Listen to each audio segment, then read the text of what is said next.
Si vous voulez venir avec moi dans l'Évangile de Jean,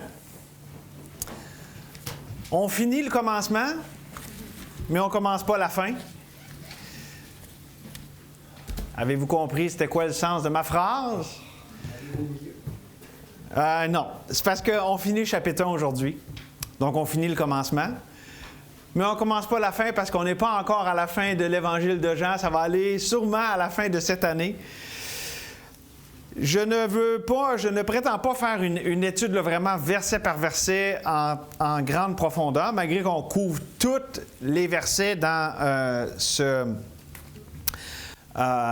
cette série, cette étude dans Jean. Mais je veux vraiment je veux en avoir la saveur de chaque passage, y aller vraiment avec le message principal. Et là, ici, on a les premiers disciples de Jésus, les premiers disciples de la parole incarnée, Jésus qui nous est présenté comme ça dans Jean. Et donc, on va lire à partir du verset 35, ça va être notre texte jusqu'à la fin du chapitre. Vous allez voir les tout premiers disciples, comment tout ça s'est passé. Donc, verset 35, le lendemain, Jean était encore là, ici c'est Jean-Baptiste, là, avec deux de ses disciples et ayant regardé Jésus qui passait, il dit « Voilà l'agneau de Dieu ». Les deux disciples entendirent prononcer ces paroles et ils suivirent Jésus. Jésus se retourna et voyant qu'ils le suivaient, il leur dit « Que cherchez-vous » Ils lui répondirent « Rabbi », ce qui signifie « maître ». « Où demeures-tu » Venez, leur dit-il, et voyez. Et ils allèrent, ils virent où il demeurait, et ils restèrent auprès de lui ce jour-là, c'était environ la 10e heure. André, frère de Simon-Pierre, était l'un des deux qui avait entendu les paroles de Jean et qui avait suivi Jésus. Ce fut lui qui rencontra le premier son frère Simon et lui dit « Nous avons trouvé le Messie », ce qui signifie Christ, et il le conduisit vers Jésus. L'ayant regardé, dit « Tu es Simon, fils de Jonas, tu seras appelé Céphas », ce qui signifie Pierre. Le lendemain, Jésus voulut se rendre en Galilée. Il rencontra Philippe et lui dit « Suis-moi ». Philippe était de Bethsaïda, de la ville d'André et de Pierre. Philippe rencontra Nathanaël et lui dit « Nous avons trouvé celui de qui Moïse a écrit dans la loi et dont les prophètes ont parlé, Jésus de Nazareth, fils de Joseph. » Nathanaël lui dit, « Peut-il venir de Nazareth quelque chose de bon? » Philippe lui répondit, « Viens et vois. » Jésus, voyant venir à lui Nathanaël, dit de lui, « Voici vraiment un Israélite dans lequel il n'y a point de fraude. » « D'où me connais-tu? » lui dit Nathanaël. Jésus lui répondit, « Avant que Philippe t'appelle quand tu étais sous le figuier, je t'ai vu. » Nathanaël répondit et lui dit, « Rabbi, tu es le Fils de Dieu, tu es le roi d'Israël. » Jésus lui répondit, « Parce que je t'ai dit que je t'ai vu sous le figuier, tu crois? Tu verras de plus grandes choses que celles-ci. » Et il lui dit, en vérité, vous verrez désormais le ciel ouvert et les anges de Dieu monter et descendre au-dessus du Fils de l'homme. » Merci Seigneur que tu nous donnes ce temps. Toute Écriture est inspirée de Dieu, donc on a quelque chose que tu as à nous donner ce matin avec ce passage des Écritures que tu as inspiré, que tu nous as donné pour notre édification et pour tes plans bienveillants. Donc Seigneur, accomplis ta volonté dans chacune de nos vies à travers ce que tu as à nous dire ce matin. On veut non seulement ouvrir nos oreilles, mais aussi nos cœurs à ce que tu as à nous dire, Seigneur. Merci que tu es personnel, tu es là, tu es vivant. On s'en remet à toi au nom de Jésus. Amen. Amen. Bon, mais sur l'enregistrement, il n'y aura pas la lecture, l'enregistrement audio, il n'y aura pas la lecture des versets, mais c'est correct. Alors, les premiers disciples de Jésus. Les premiers disciples, et ici, vraiment, on peut voir que Jean continue son thème. Le thème, c'est quoi le thème de l'Évangile de Jean? Quelqu'un se rappelle? Hey, on va le faire pendant toute l'année. Il faudra au moins, si vous apprenez une chose, apprenez le thème. C'est quoi l'idée maîtresse de Jean? C'est quoi que Jean veut communiquer avec son Évangile? La manifestation de la gloire de Dieu par Jésus-Christ. OK? Pour ça que le mot « manifester », c'est important, ça revient.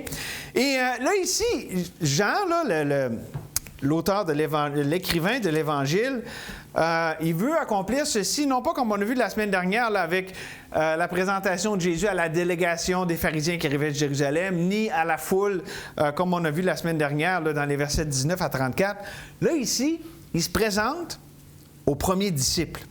Ceux qui ont expérimenté la grâce salvatrice, ceux qui, c'est-à-dire à tous ceux qui l'ont reçu, il leur a donné le pouvoir de devenir enfants de Dieu, mais sont devenus enfants de Dieu. Ce n'était pas juste des gens qui le suivaient, c'était des gens qui ont cru en lui et qui ont été ses disciples pour le restant de leur vie. Ceux-là ici, parce qu'on sait qu'il y en a un, on va le voir plus tard, là, Judas, qui était le fils de perdition, mais ici, vraiment, on a des gens qui ont trouvé le Seigneur comme leur sauveur. Et qu'est-ce qu'on va voir avec le texte d'aujourd'hui? C'est que, vous savez, il y a un seul chemin vers Dieu. Hein? Jésus, il dit, « Je suis le chemin, la vérité et la vie. Nul ne vient au Père que par moi. » Mais il y a plusieurs façons d'arriver à Jésus, par contre. Et c'est ce qu'on va voir dans le message.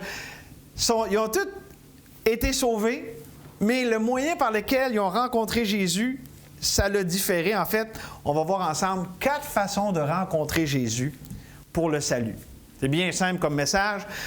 Il y a beaucoup de choses par rapport à l'Évangile, l'évangélisation, mais il y a aussi beaucoup de leçons pour nous dans nos vies. Puis c'est drôle parce que hier, on avait un déjeuner à Vieille-Capitale, juste avant le cours. Puis c'est drôle qu'il y a plein d'affaires qu'on a parlé qui sont là-dedans. Je n'ai pas préparé mon message hier après-midi à la lumière de ce qu'on a parlé. C'est drôle comment le Saint-Esprit ramène. Vous allez voir, les gars, soyez attentifs. Des versets. À un moment donné, dans le cours, vous avez amené des versets. Vous allez voir, il y a des versets que vous avez amenés à la lumière de ce qu'on étudiait en théologie, puis qu'on va voir aujourd'hui. C'est spécial comment le Seigneur a de la suite dans les idées. Ça doit être un hasard, évidemment. Donc, OK. La première façon de rencontrer Jésus, dans les versets 35 à 39, nous avons Jean et André. C'est-à-dire, cette première façon, c'est le fait de rechercher plus. Parce que quand on lit ici, là, ça dit le lendemain, Jean. Puis là, il ne faut pas se mêler de Jean. Là. Quand ça dit Jean ici, c'est Jean-Baptiste ou Jean l'immergiste, Jean le baptiseur, Jean, OK? Là, ça dit, ayant regardé, Jésus qui pensait, il lui dit, voilà l'agneau de Dieu. Donc, il pointe à Jésus, il est très bon là-dedans. Jean ramène tout le temps le spotlight sur Jésus. C'est exactement ce qu'il faut faire. Les 2 disciples l'entendirent. Puis là, c'est 2 disciples de Jean. OK, c'est qui eux autres? L'entendirent prononcer ces paroles et ils suivirent Jésus. Jésus se retourna et voyant qu'ils le suivaient, il leur dit, « Que cherchez-vous? » Tu sais, vous cherchez, c'est quoi? Vous êtes en recherche. Les questions de Jésus, souvent, c'est tellement riche en leçons. Jésus lui pose une question, « Que cherchez-vous? » Ou peut-être justement que vous les amenez à « Qui cherchez-vous? » Puis là, il répondit, « Rabbi, ce qui signifie maître, où demeures-tu? » Fait que là, il voulait savoir un peu plus sur ce Jésus-là. OK? Il recherchait plus. Venez, leur dit-il, et ils allèrent, ils vinrent où il demeurait, et ils restèrent là, auprès de lui. C'était environ la 10e heure. Puis on apprend dans les versets suivants qu'un de ceux-là, c'était André. L'autre, tout le monde déduit que c'était Jean. Jean ne se présentait jamais trop en se mettant à voix, voici moi. Mais d'après le contexte, d'après ce qu'on comprend, Jean et André étaient disciples de Jean-Baptiste. Puis là, ici, c'est les 2 qui cherchaient à connaître plus sur Jésus, puis qui l'ont connu. Vous n'êtes peut-être pas d'accord avec moi? Moi, je suis d'accord avec moi-même. Si vous n'êtes pas d'accord, on s'en parlera après. Mais je crois que les 2 disciples ici, c'était Jean l'apôtre, là, celui qui a écrit l'Évangile, et André, le frère de Pierre, comme on va le voir dans un instant. Mais la première façon, ceux qui voulaient rechercher plus, c'est qui ce Jésus-là de Nazareth? Puis, voyons, Jean qui nous le présente comme l'agneau de Dieu. On voit vraiment ici qu'il était en recherche. Et je veux juste mettre quelque chose au clair en partant.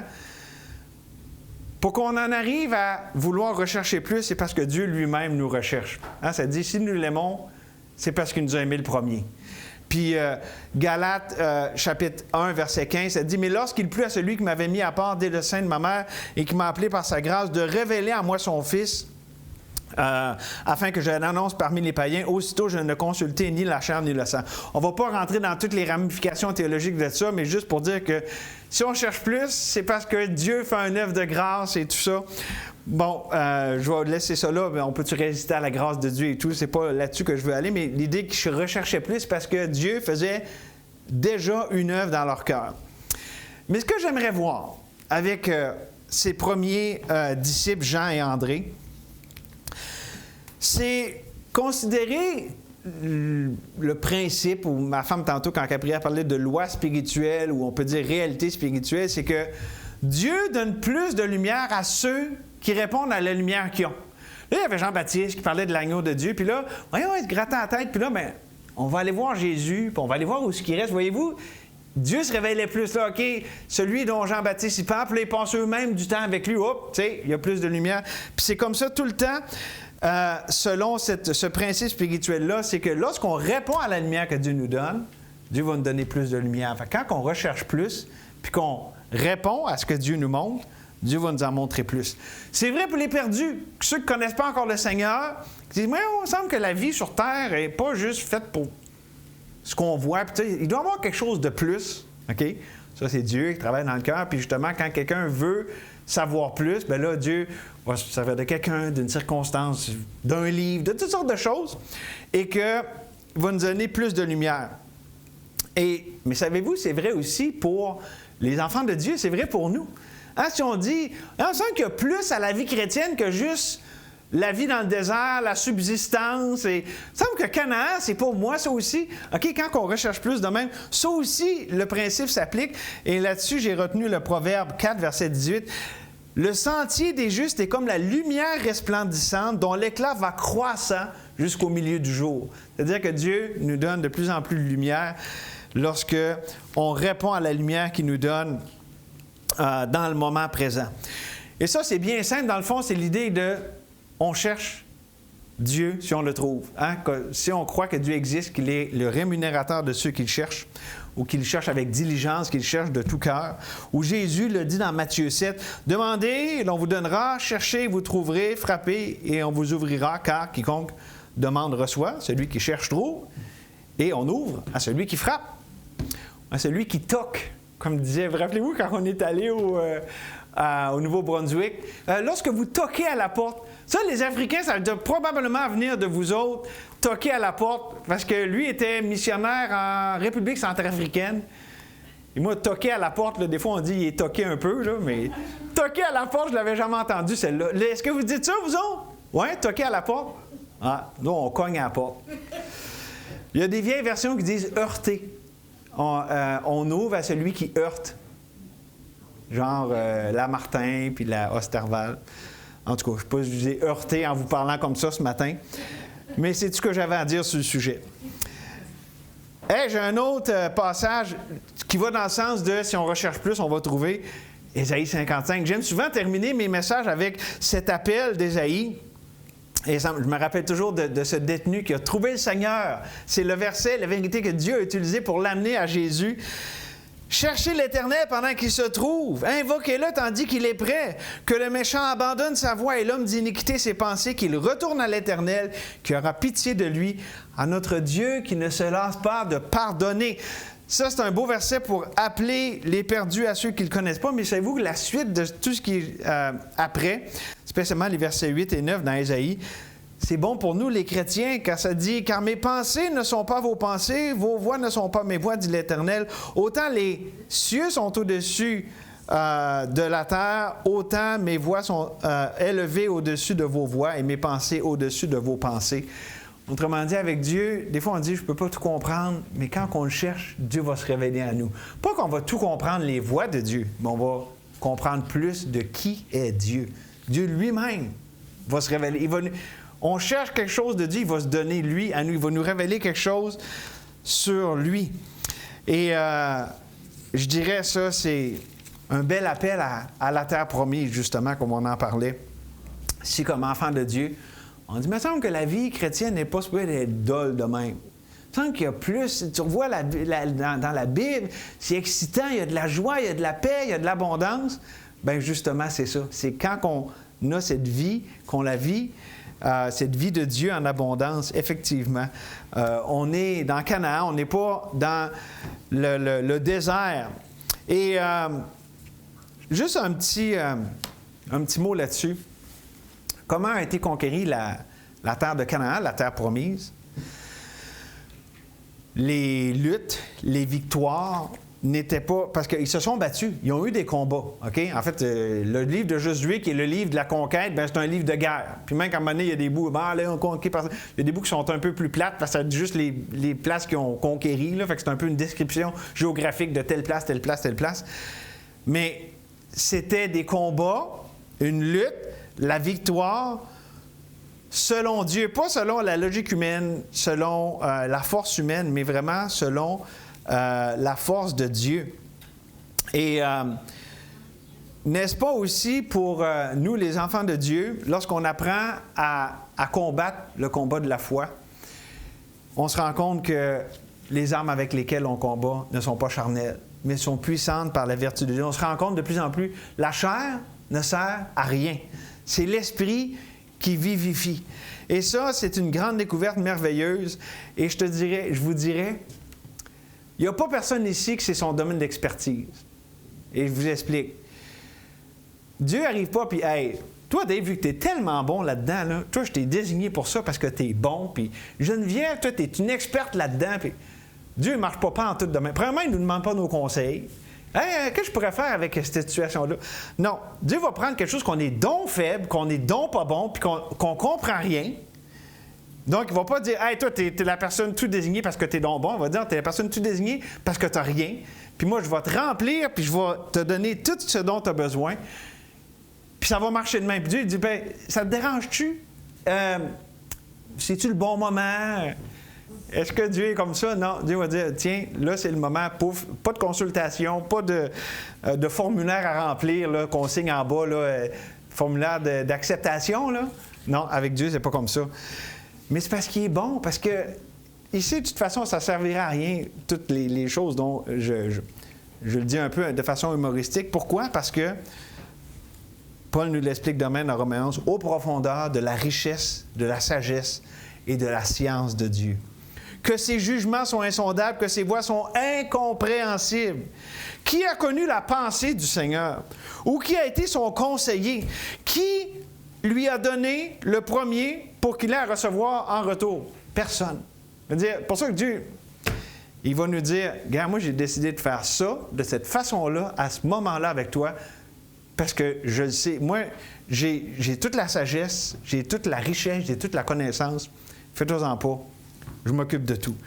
Pourquoi? Pour le mettre en clair, Dieu s'assure que, comme ça dit dans Proverbe 21, on comprenne tous et qu'on soit convaincus dans nos cœurs qu'il n'y a ni sagesse, ni intelligence, ni conseil en face de l'Éternel. Vous demanderez à Job, à ses amis. Il y en a juste un qui avait raison. C'est vous ce qu'il disait? Dieu peut faire ce qu'il veut. Puis on a juste à s'attendre à lui. C'est le dernier qui a parlé. Les autres, là, tout ce qu'ils ont dit, là, ça a parti dans le vent. On l'a dans les Écritures, Dieu l'a préservé. Mais je veux dire, en tant que poids éternel pour la vie de Job, c'était pas ça le matériel dont Dieu s'est servi. Parce qu'il n'y a pas de sagesse, ni d'intelligence, ni de conseil devant l'Éternel. Ça dit dans le verset suivant, « Le cheval est équipé pour le jour de la bataille, mais la délivrance appartient à l'Éternel. » Donc, ce que Dieu fait quand il nous amène sur ce chemin de le découvrir, lorsque, comme justement, là, les Jean et André, quand on recherche plus, quand il y a quelque chose qu'on voit un vide, puis que Dieu veut le combler, il fait simplement nous mettre en posture spirituelle dans dans un contexte où est-ce que Dieu s'assure qu'on l'adore en esprit et en vérité. Puis qu'on arrive avec cette pensée, c'est de lui, par lui et pour lui que sont toutes choses. À lui soit la gloire dans tous les siècles. Amen. Autrement dit, Dieu s'assure d'avoir toute la gloire pour lui. Puis si vous avez un peu perdu le fil de ce que je veux vous communiquer dans ce premier point-là, c'est simplement ceci. Ça nous dit Jean Jérémie, vous me chercherez, vous me trouverez, si vous me cherchez de tout votre cœur. Cassez-vous pas la tête. Puis ça, j'aime ça à le dire. Des fois, les gens se demandent, il est-tu sauvé ou il n'est pas sauvé? Donc, est-ce qu'elle connaît vraiment le Seigneur? Des fois, on voit des gens, puis là, on peut douter. Puis c'est normal, je veux dire, il y a quelque chose même de correct. Si quelqu'un n'est pas certain qu'il est vraiment né de nouveau, d'y dire, en tout cas, je veux dire, de communiquer notre souci, OK? Mais la solution, c'est pas, OK, dis vraiment comme il faut la prière. Faut vraiment... Non, c'est cherche Dieu. Dans ce que tu vis, cherche-le. Puis il va peut-être la personne le trouver pour être sauvée vraiment, ou peut-être que la personne est confuse puis elle n'est pas enracinée dans la parole. Elle est sauvée, mais disons, pas très enracinée. Mais la solution est la même. Si tu cherches Dieu, tu vas le trouver. C'est une question de trouver Dieu dans ce qu'on est en train de vivre. Fait que si la personne elle cherche plus, puis justement, elle cherche Dieu, ben, elle va le trouver. Que ce soit pour son salut, que ce soit pour sa sanctification. Donc, je vous encourage à sauter à pieds joints dans cette aventure de chercher Dieu. Pas juste sa main puis ce qu'il peut faire, mais sa face, ce qu'il est. C'est ça, le but ultime, découvrir qui Dieu est. Et ça, c'est l'histoire d'une vie. Ça commence au salut et ça se poursuit toute notre vie. Pourquoi? Parce que Dieu est inépuisable. On va le découvrir même jusque dans l'éternité. Il est tellement grand et infini. Donc ça, c'est nos deux premiers, Jean et André, qui cherchaient plus. Première façon de rencontrer Jésus, il semble qu'il y a quelque chose de plus à découvrir sur ce Jésus. OK? Deuxième façon, bien, par un membre de la famille. Puis ça, c'est Pierre. Parce que là, on lit ici, dans les versets 40 à 42, André, frère de Simon-Pierre, était l'un des deux qui avait entendu la parole de Jean, OK, dans les versets précédents qu'on vient de considérer, et qui avait suivi Jésus. Ce fut lui qui rencontra le premier son frère Simon, et il lui dit, « Nous avons trouvé le Messie, ce qui signifie Christ, et le conduisit vers Jésus. » Quelle belle parole, hein? C'est simple, il l'a conduit à Jésus. Il a présenté Jésus. « Viens, j'ai quelqu'un à te présenter. » C'est ça, l'évangélisation. Il le conduisit vers Jésus. Jésus l'ayant regardé, dit, « Tu es Simon, fils de Jonas, tu seras appelé Céphas, ce qui signifie Pierre. » Donc, amené au Seigneur à travers un membre de la famille. Et vous savez, bon, des fois, on va citer, puis on parlait de ça hier, justement, Jésus lui-même qui a dit, « Un prophète n'est pas bien reçu dans sa patrie. » Parce que Jésus, quand il était dans sa patrie et à Jérusalem, écoutez ce que les gens disaient. Alors, il commença à leur dire, « Aujourd'hui, cette parole de l'Écriture que vous venez d'entendre est accomplie. » Et là, c'était justement Ésaïe 60, verset 1, là, c'est ce qu'on a lu ce matin. Et tous lui rendaient témoignage, ils étaient étonnés des paroles de grâce qui sortaient de sa bouche. Ils disaient, « N'est-ce pas le fils de Joseph? » Hey, on le connaît, là. C'est le fils de Joseph. Jésus leur dit, « Sans doute, vous m'appliquerez ce proverbe, « Médecin, guéris-toi toi-même. » Et vous me direz, « Fais ici dans ta patrie tout ce que nous avons appris que tu as fait à Capernaum. » Ouais, on veut te checker, Jésus. Là. Es-tu vraiment le produit authentique? On n'est pas sûr.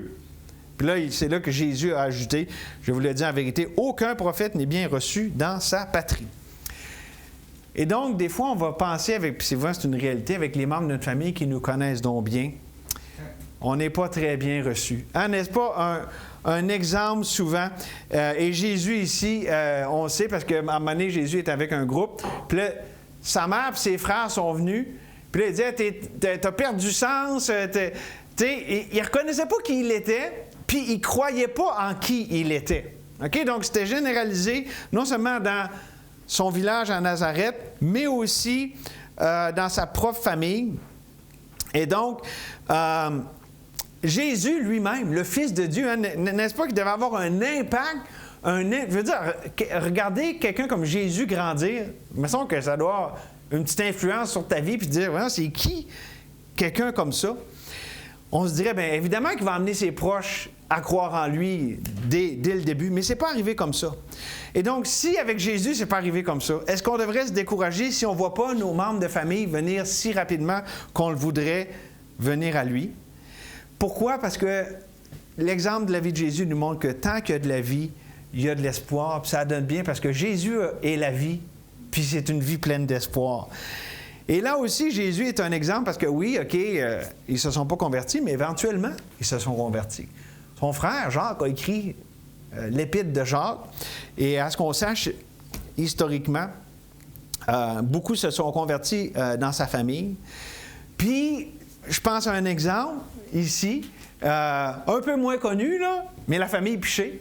N'est-ce pas une famille où est-ce que ça commence avec une personne, Estelle, qui est sauvée, qui partage dans sa famille, puis là, un autre. Et vraiment, on voit la main de Dieu qui a fait en sorte que plusieurs dans la famille ont été sauvés, puis Dieu n'a pas fini. Dieu aime la famille Piché, aime la famille Martin, la famille Bertrand, la famille... Pourquoi? Parce que si Dieu n'a pas encore sauvé, ça ne veut pas dire qu'ils ne sont pas sauvables. Ça veut dire qu'il nous appelle à persévérer, à nous attendre à lui, à garder les regards sur celui qui sauve. Et là, je vais vous dire quelque chose souvent, que l'ennemi va se servir, parce qu'on sait que si les gens ne sont pas sauvés, ils sont sous la puissance du malin, OK, ils ne connaissent pas, sont encore morts dans leur offense et leur péché. Fait que des fois, Satan va se servir de autres pour nous dire quelque chose dans le genre comme ceci. « Ah, je te connais depuis longtemps, toi, t'es de même. Je suis pas surpris que tu es rendu là-dedans. » Moi, vous l'avez à la sauce. « Ah, toi, Guillaume, là, t'es entier, t'es 100%. C'est pour ça que tu es devenu pasteur, parce que, tu sais, tout ce que tu fais, tu y vas à fond. » Bien, premièrement, je ne suis pas devenu pasteur, c'est pas ça qui m'a sauvé, je suis devenu chrétien. Puis quand je suis devenu chrétien, bien, au début, c'était pas à fond, puis c'est Dieu qui m'a fait... OK, comprends? Puis c'est toute l'œuvre de Dieu, fait que ça n'a pas rapport, je te connais, t'es de même. Puis je veux juste amener quelque chose par rapport à ça. Quand les gens disent ça, ils ont raison puis ils n'ont pas raison. C'est vrai qu'ils nous connaissent, tu sais, une famille, on se connaît, on s'est vu petit, puis grandir, puis la personnalité, puis la façon de réagir aux choses. OK, ça, c'est vrai, ils connaissent ça. Mais j'aimerais vous lire 2 Corinthiens, chapitre 5, qui nous dit « Connaissant donc la crainte du Seigneur, nous cherchons à convaincre les hommes. Dieu nous connaît et j'espère que dans vos cœurs, vos consciences, vous le connaissez aussi. Ainsi, dès maintenant, nous ne connaissons personne selon la chair. Et si nous avons connu Christ selon la chair, maintenant, nous ne le connaissons plus de cette manière. » Les gens, ils connaissent quelque chose sur nous, mais ils ne nous connaissent pas spirituellement. Ils ne connaissent pas la nouvelle création que nous sommes. Ils peuvent en voir les fruits, on va en parler dans un instant, là. Mais ils ne nous connaissent pas vraiment. Ils ne connaissent pas vraiment la nouvelle réalité. Puis nous, en tant qu'enfants de Dieu, souvent, c'est ça pour ça que pourquoi qu'un enfant de Dieu, quand il en connaît un autre, il y a comme une connexion automatique. Tu as beau aller à l'autre bout du monde, tu vois un enfant de Dieu, un authentique, ping, ça connecte. Pourquoi? Parce que on se connaît dans le Seigneur. Il y a une proximité qui est là, puis ça va au-delà des dénominations, puis tout ça, c'est comme, hey, j'ai un brodeur, j'ai une brodeuse. Dans le Seigneur, que je retrouve à Kuala Lumpur, de toutes les places. Tu sais, je veux dire, Dieu, il n'est pas limité là, par le temps et l'espace. Puis quand on a un frère, une sœur dans le Seigneur, il y a une connexion qui est là. Et donc, je vais appliquer ceci de cette manière-là. Mettons l'accent, le focus, l'attention sur celui qui ne connaît pas. Au lieu de dire « Ah, je te connais. » OK, oui, tu me connais d'une certaine manière, mais tu ne connais pas celui qui a changé ma vie. Puis je t'invite à le connaître. Tu me connais, mais tu ne connais pas tout sur moi parce que j'ai connu celui qui a complètement tout changé de fond en comble. Donc, on désire leur faire connaître celui qu'on connaît. Nous connaissons Dieu pour le faire connaître. Hein, c'est ce que Paul dit dans Éphésiens chapitre 3. « À moi qui suis le moindre de tous les saints, cette grâce a été accordée d'annoncer aux païens les richesses incompréhensibles de Christ et de mettre en lumière le moyen de faire connaître le mystère caché de toute éternité en Dieu qui a créé toutes choses. » Donc Dieu nous s'est fait connaître à nous pour qu'on puisse à notre tour le faire connaître. C'est ce que aussi on peut lire dans Colossiens chapitre 1, verset 27. Dieu a voulu faire connaître la glorieuse richesse de ce mystère parmi les païens, savoir Christ en vous, l'espérance de la gloire. C'est lui que nous annonçons, exhortant tout homme et instruisant tout homme en toute sagesse, afin de présenter à Dieu tout homme devenu parfait en Christ. C'est à quoi je travaille en combattant avec sa force qui agit puissamment en moi. Et là, peut-être que depuis tantôt, je parle de connaître, faire connaître. OK, comment qu'on fait ça? Comment qu'on fait ça? Bien, simplement en mettant le qui de l'avant. Le comment, en fait, c'est le qui. Comment je fais connaître en mettant Jésus de l'avant? Puis, pour le mettre plus précisément, en mettant de l'avant le fruit de sa présence dans nos vies. Christ, parce qu'il dit, Christ en nous, l'espérance de la gloire. Le mettre de l'avant, je vous donne un exemple. La Bible nous parle du fruit de l'Esprit. Le fruit de l'Esprit, on a ça dans Galates 5, 22. On va juste prendre les 3 premiers aspects de ce fruit-là. C'est le fruit, il y a 9 aspects. C'est quoi les 3 premiers? Amour, joie. Hey, t'es bonne? Petite nouvelle de même, hein? Plus si nouvelle, mais hey, amen. Amour, joie, paix. Les 3 premiers, on pourrait regarder tout, ça serait trop long, mais les 3 premiers aspects du fruit de l'esprit, l'amour, la joie et la paix.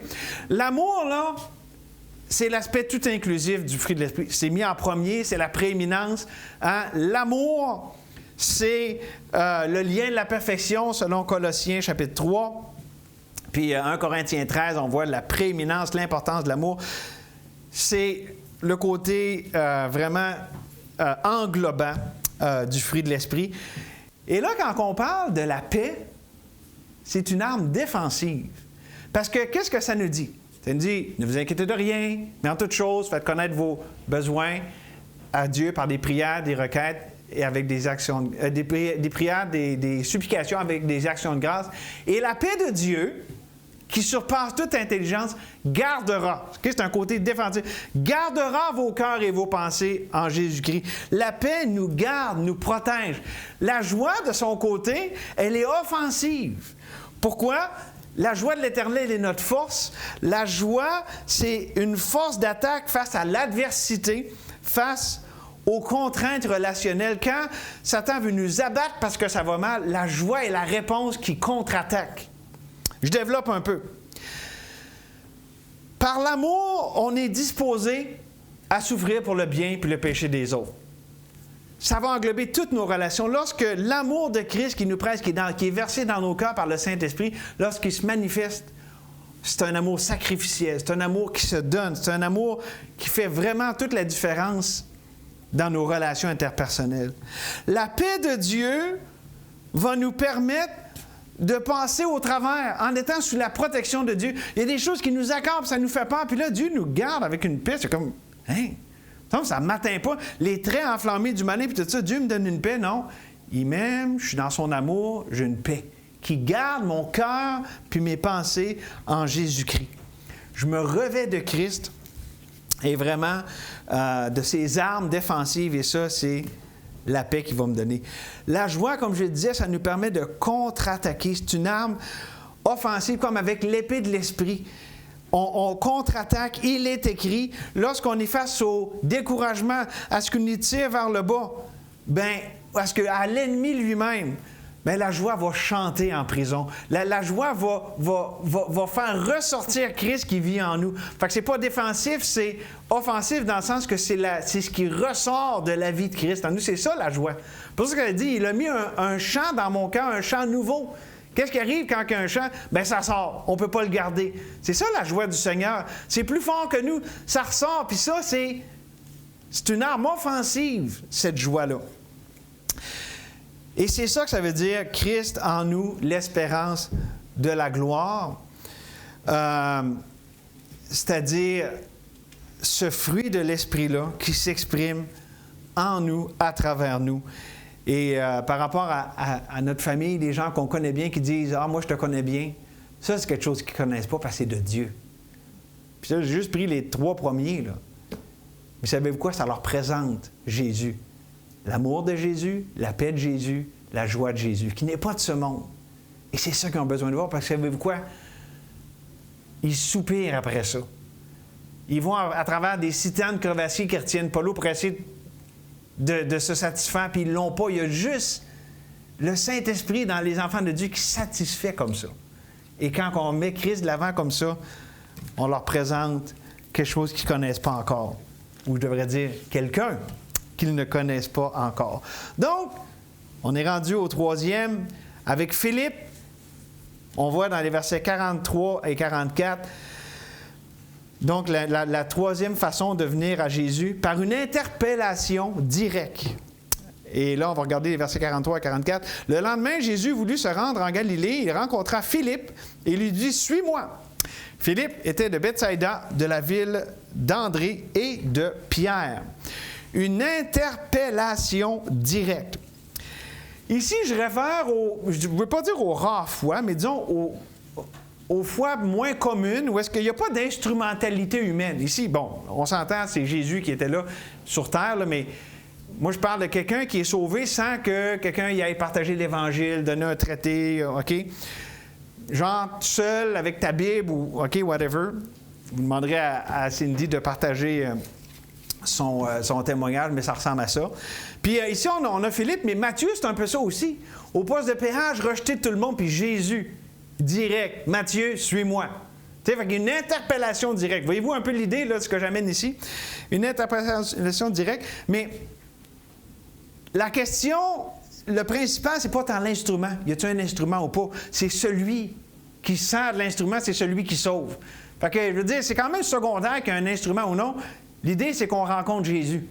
Puis Jésus a le droit de se servir de gens comme il veut, comme ça il tente. Des fois, il décide qu'il se sert de personne, qu'il va servir, de personne, je veux dire, d'une manière ou de l'autre. Tu sais, mettons que quelqu'un lit un livre, ça a été écrit par quelqu'un, là. Ben, il n'est pas directement devant toi de même, mais bon.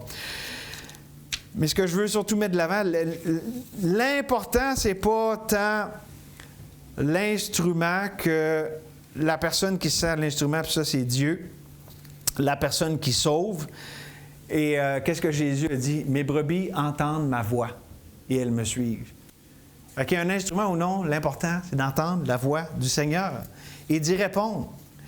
Et lorsque quelqu'un est sauvé, lorsque quelqu'un se convertit à Christ, c'est toujours personnel, toujours une affaire de cœur. Fait qu'il y a un instrument ou non, là. Tu sais, mettons que quelqu'un te parle, c'est Dieu que ça va résonner dans ton cœur.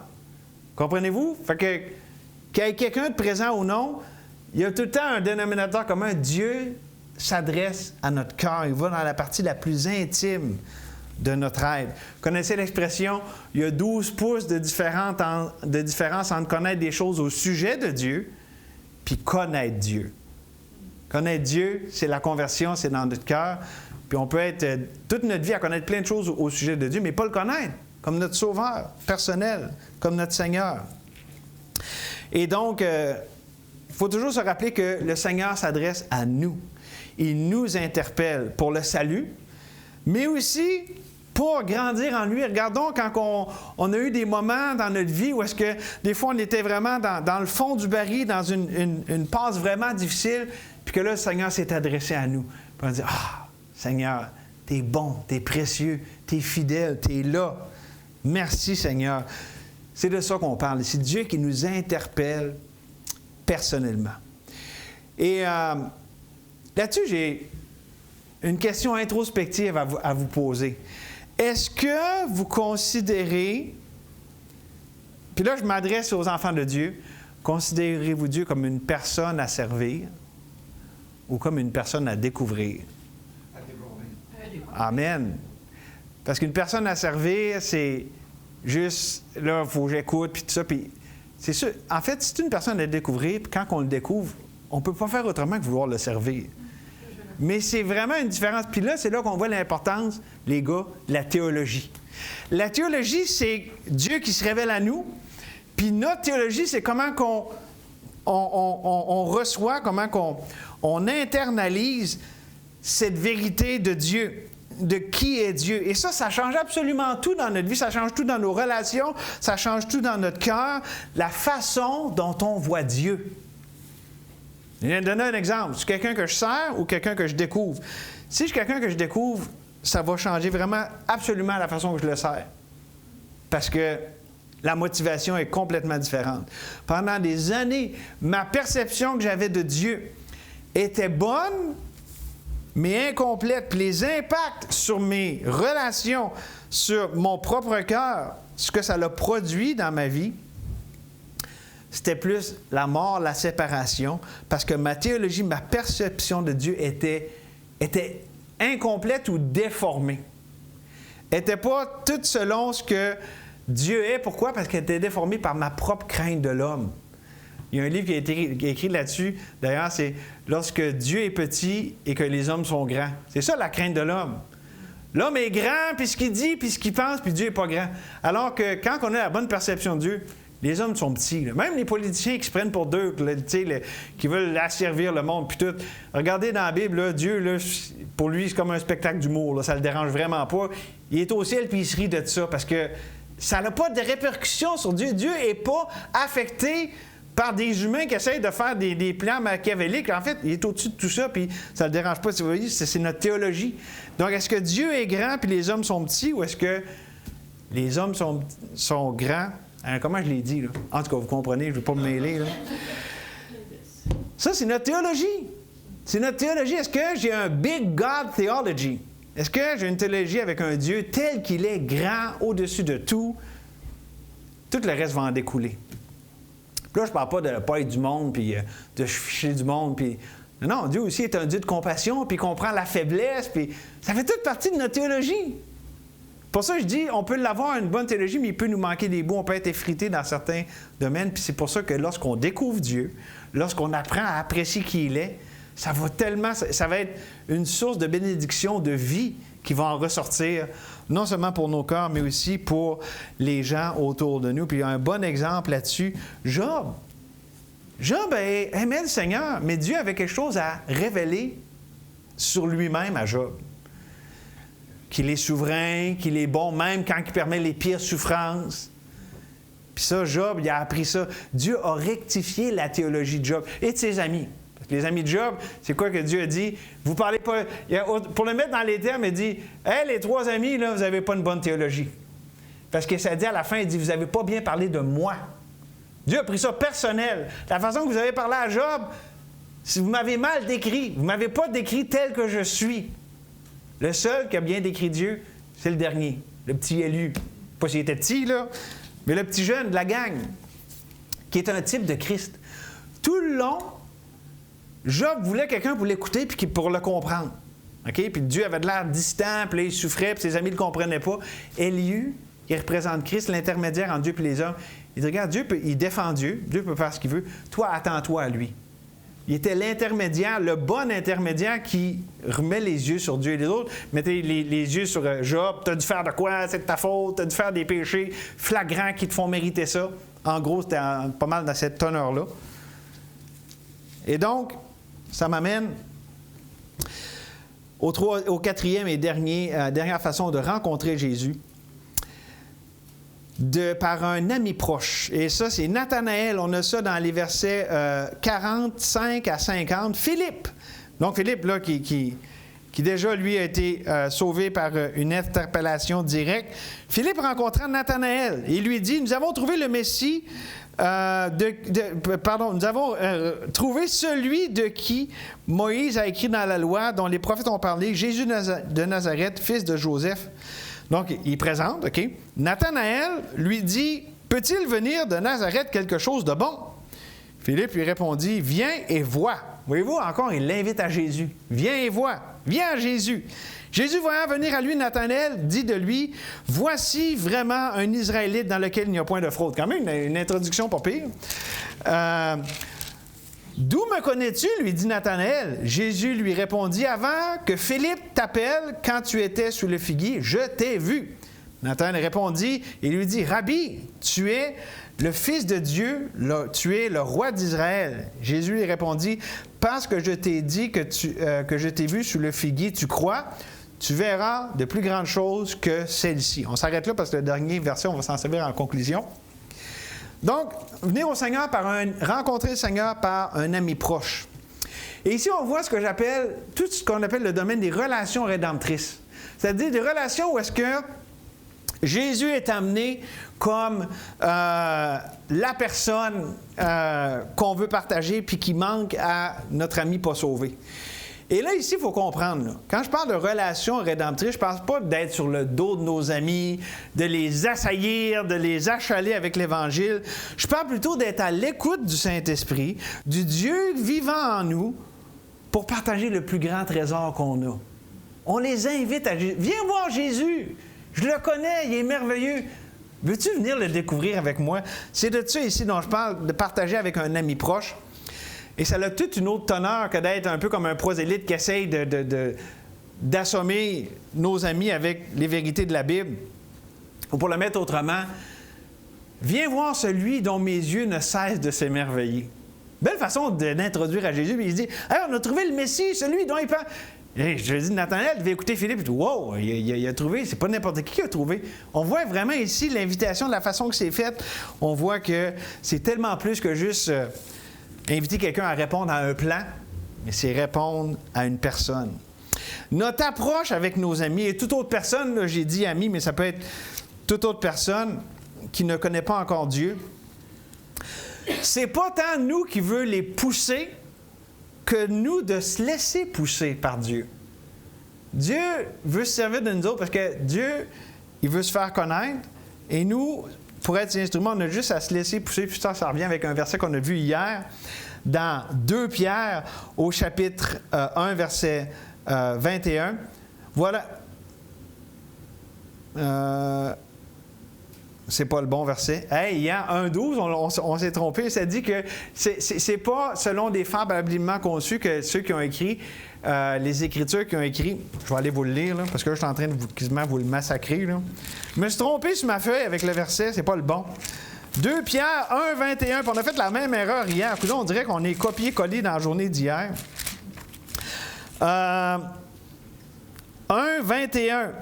Car ce n'est pas par une volonté d'homme qu'une prophétie a jamais été apportée, mais c'est poussé par le Saint-Esprit que des hommes ont parlé de la part de Dieu. Ça nous parle comment les Écritures nous sont venues, OK, l'inspiration des Écritures, mais nous autres aussi, on peut se laisser pousser par le Saint-Esprit, pas parce qu'on a une révélation nouvelle, mais parce qu'on a un message qu'on veut amener sur mesure, se laisser guider par Dieu, pousser par le Seigneur dans nos relations avec les gens qui ne le connaissent pas encore.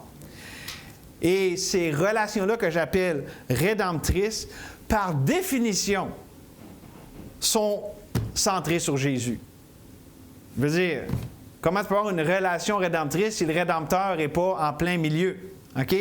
Donc, c'est pas l'évangélisation par les œuvres, c'est pas égocentrique, il faut vraiment que j'y amène ça. Non, c'est christocentrique. Je t'amène à considérer celui que tu ne connais pas encore. Et c'est pas moi. C'est Jésus. L'attention doit être sur lui. Et là, je me donne une mise en garde. Se laisser pousser par le Seigneur, il ne faut pas prendre ça comme un prétexte pour excuser un esprit de gêne. Parce que le Seigneur, ce n'est pas un esprit de timidité qu'il nous a donné. Parce que le Saint-Esprit, là, il est expert pour nous sortir de la zone de confort, pour qu'on expérimente son réconfort. Dire, ah, mais je ne me sens pas poussé par le Saint-Esprit de partager la parole. Alors, c'est peut-être toi qui es gêné, puis que justement, tu attristes le Saint-Esprit, parce que tu t'écoutes toi, puis tu ne veux pas passer au-dessus de cette peur-là pour faire confiance à ce que Dieu a pour toi là-dedans. Là. C'est le Saint-Esprit qui te pousse à aller au-dessus de ta gêne, au-dessus de tes réticences, tes appréhensions. Des fois, on dit à quelqu'un, « Ah, cette personne-là, elle ne sera sûrement jamais sauvée. Là. Il a l'air tellement endurci. Là. Ah, elle a l'air de quelqu'un qui... » Tu sais, il y a toutes sortes de pensées. Là. Non. Si on est attentif au Saint-Esprit, on va nous dire, non, fiche-toi pas aux apparences. En fait, moi, je me rappelle, mon ami Mike, je me mets dans sa peau, puis il devait sûrement se dire, 1 an et demi avant que je sois sauvé, ah, lui, il ne sera jamais sauvé. Il est tellement... Comme, tu sais, moi, je me disais athée, je disais que qu'il était quasiment attardé mental de croire. Non, mais quasiment, moi, je n'ai pas pris ces paroles-là. Tu sais, je me moquais de sa foi, puis je la dénigrais vraiment. Ah, ça sert à rien, puis tout ça. Puis, il aurait vraiment pu jeter la serviette puis dire, oh, lui, il ne sera jamais sauvé. Mais je pense que le Seigneur, il y avait d'autres choses. Ça se peut-tu? Il a laissé le Seigneur le sortir hors de la zone de confort. OK? Fait que je ne le rendais pas inconfortable parce que j'avais des bons arguments. En fait, je n'avais pas, c'est lui qui en avait. Mais je le rendais inconfortable du fait que, ah, il est bien achalant, lui, puis il est bien tannant, puis comment ça que je vais me donner tout ce trouble-là, puis tout ça? Je suis content qu'il n'a pas abandonné. On dit en anglais, « didn't give up on me ». Parce que je n'étais pas un candidat très, disons, un prospect prometteur. Mais gloire à Dieu, Dieu a agi et il est intervenu. Ça m'amène à terminer avec le verset 51. Fait que là, on a tous eu ces belles personnes-là qui sont venues au Seigneur. Puis là, Jésus, il dit au verset 51, il lui dit, « En vérité, vous verrez désormais le ciel ouvert et les anges de Dieu monter et descendre au-dessus du Fils de l'homme. » OK, ici, il faut comprendre ça dans le contexte avec ce qu'il a dit à Nathanaël. Là. C'est ensuite dans l'entretien avec Nathanaël. Puis Jésus qui vient de dire, tu vas voir des plus grandes choses et tout ça. Puis au verset 47, où est-ce qu'il disait que, c'est ça, voici un Israélite dans lequel il n'y a point de fraude. Donc, c'est ça, qu'il voyait des choses en Nathanaël que lui-même ne voyait pas.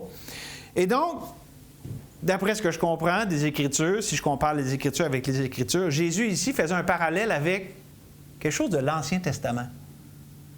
Tu sais c'est quoi, hein? Le patriarche Jacob avait eu, je pense que c'est Genèse 28, une vision. On appelle ça l'échelle de Jacob, où est-ce qu'il voyait les anges monter puis descendre. Donc là, Jésus fait référence à ça, mais il va plus loin que ça, parce que Jacob, et je faisais encourager. En fait, oui, c'est Genèse 28, 12. En fait, je l'ai noté, celle-là. Il eut un songe, Jacob, et voici, une échelle était appuyée sur la terre et son sommet touchait au ciel. Et voici, les anges de Dieu montaient et descendaient par l'échelle. Fait que c'est vraiment, Jésus fait vraiment un parallèle ici, la même image, les anges montaient et descendent. Mais pourquoi? Jacob avait reçu une révélation surnaturelle de Dieu. OK, Dieu, vraiment, il avait montré quelque chose qu'on ne pouvait pas voir comme ça de façon naturelle. Et de la même façon, ici, Jésus et, tout ce qu'on appelle la compagnie apostolique, là, il n'y avait pas encore les 12, mais le début de ce qui allait devenir les 12 apôtres, elle allait recevoir beaucoup de révélations sur qui Dieu est et ce qu'il est venu faire, sur sa mission, sur la personne et l'œuvre de Dieu. Et tout ça, mes amis, c'est Jésus qui le révèle. Donc, Jésus était venu manifester sa gloire. Fait quand il dit, vous allez voir maintenant des plus grandes choses, puis vous allez voir des choses comme avec Jacob, là, des grandes révélations, les anges monter, descendre. Pourquoi? Parce que là, le Fils était là, le Rédempteur, Jésus était venu pour donner la pleine révélation de Dieu aux hommes. Parce que tout ce qu'on peut connaître de Dieu, tout ce que Dieu veut nous faire connaître sur lui, on le connaît au moyen de Jésus. Et donc, si tu es ici et tu n'as pas encore reçu pour toi-même Jésus comme ton sauveur, tout ce que tu peux connaître au sujet de Dieu, afin de pouvoir connaître Dieu, c'est en Jésus. Tu as besoin de connaître des choses au sujet de Dieu pour être sauvé. Tu as besoin de savoir qu'il est le seul sauveur. Tu as besoin de savoir qu'il est sauveur des pécheurs, que ce n'est pas des justes qui est venu sauver, c'est des pécheurs, des injustes, des menteurs, et qu'il sauve parce qu'il aime le monde, et c'est pour ça qu'il a envoyé son Fils unique, Jésus, pour qu'il soit sauvé par lui. Donc, si tu n'es pas sauvé, reçois Jésus comme ton sauveur. Et enfant de Dieu qui est ici, le salut, c'est juste le début du voyage, de l'aventure, de la foi, où est-ce que Dieu lui-même se révèle en nous. L'onction que nous avons reçue de lui, le Saint-Esprit qui habite en nous, il nous guide dans toute la vérité, il nous révèle de plus en plus qui il est, et ce, à mesure qu'on répond à la vérité qu'il nous donne. Et là, j'ai 1 Pierre 2, 12, puis là, c'est le temps, tantôt c'était 21, mais 12, ça dit, voilà pourquoi, puis vous savez, vous venez ici à tous les dimanches, je ne vous ramène pas tout le temps une recette tout à fait nouvelle. Il y a certains réchauffés, mais pourquoi? Ça ne me dérange pas parce que Pierre lui-même a dit, voilà pourquoi je prendrai soin de vous rappeler ces choses, bien que vous les sachiez. Je n'ai rien appelé de nouveau ce matin, mais pour que vous soyez affermis dans la vérité présente. Vous connaissez la vérité, mais vous êtes là où vous êtes rendu dans votre vie. Ça, c'est nouveau. Vous n'avez jamais vécu ce que vous êtes en train de vivre maintenant. C'est du nouveau, c'est sur mesure, puis Dieu a quelque chose pour vous maintenant, avec ce qu'on a considéré aujourd'hui. Moi, je ne sais pas c'est quoi, mais une chose que je sais, puis on le dit, si on cherche Dieu là-dedans, si on veut le découvrir dans la vérité présente, dans ce qu'on est en train de vivre là, on va le trouver. Il va se révéler à nous. Si on frappe, il va nous ouvrir. Si on le cherche, on va le trouver, lui. C'est vrai pour les non-sauvés, c'est aussi vrai pour nous, les enfants de Dieu. Et ça, c'est merveilleux. C'est la plus belle des promesses. Dieu se laisse trouver. Puis quand on le trouve, on a trouvé tout ce dont on a besoin, parce qu'il est notre tout en tous. Amen? On va prier. Seigneur, merci ce matin pour le fait que tu t'es révélé à ces premiers disciples. Tu t'es fait connaître à eux. On a vu 4 manières différentes. Merci Seigneur que tu es un Dieu créatif. Tu as toutes sortes de tours dans ton sac. Merci Seigneur que le but, c'est pas tant de comprendre le moyen par lequel tu te fais connaître, mais surtout que tu te fasses connaître. Et on te prie pour ceux dans notre entourage qu'on aime, dans nos familles, nos amis, les relations qu'on a, les relations rédemptrices, que tu puisses, Seigneur, te faire connaître à ceux qu'on aimerait donc qu'ils te connaissent. On voit que ce qui leur manque, C'est pas plus d'argent, c'est pas une meilleure job, c'est pas une famille qui va tout bien, c'est toi. C'est toi au milieu même de ce qu'ils vivent. Et c'est vrai pour nous aussi, Seigneur. On soupire après toi et comme Jean et André, on veut chercher plus. Parce que, Seigneur, on peut toujours plus te découvrir. Merci que tu te laisses trouver. Merci que tu es le Dieu de toute grâce, de toute consolation. Que oui, tu nous permets des fois d'être hors de la zone de confort. Tu nous permets de vivre comme Job des épreuves, des fois qui sont au-delà de ce qu'on aurait pensé être capable de supporter. Mais Seigneur, le trésor, c'est toi, à travers tout ce que tu nous permets de vivre. Merci pour ça, Seigneur. Et on veut s'unir ensemble pour prier à te chercher là-dedans. Garder les regards sur Jésus, le chef et le consommateur de notre foi. C'est en son nom merveilleux qu'on prie toutes ces choses. Amen.